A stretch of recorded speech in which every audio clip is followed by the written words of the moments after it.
Assalamu alaikum students, how are you? I hope you will be fine. All the blessings and grace of Allah, I hope you will be fine too. Today my topic is demonstrative pronouns. This, that, these, those are called demonstrative pronouns or pointing words. Pointing words are used to point to people and things.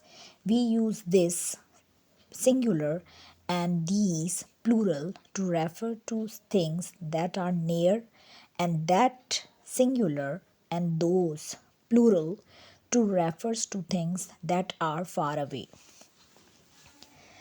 This, that, these, and those are used with nouns to refers to people or things. We use this and these for people or things close to us. We use that and those for people or things away from us. Now I'm going to show you some examples.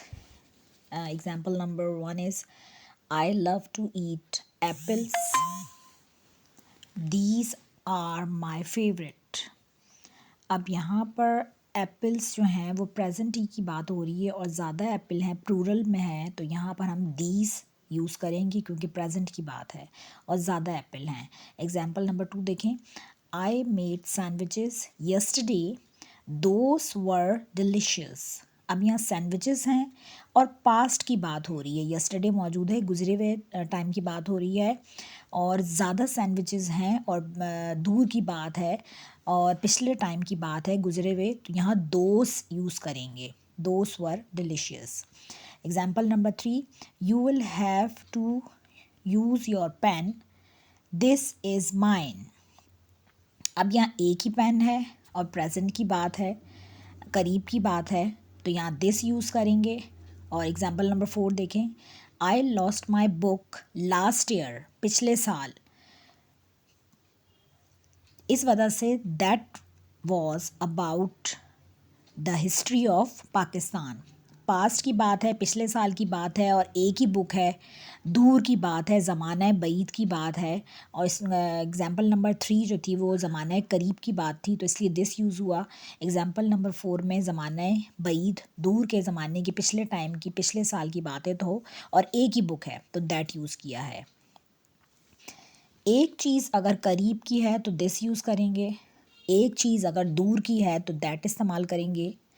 ज़्यादा चीज़ें करीब में हैं तो दीस इस्तेमाल करेंगे, ज़्यादा चीज़ें अगर दूर हैं तो दोस इस्तेमाल करेंगे. आइए अब कुछ और एग्जांपल्स देखते हैं.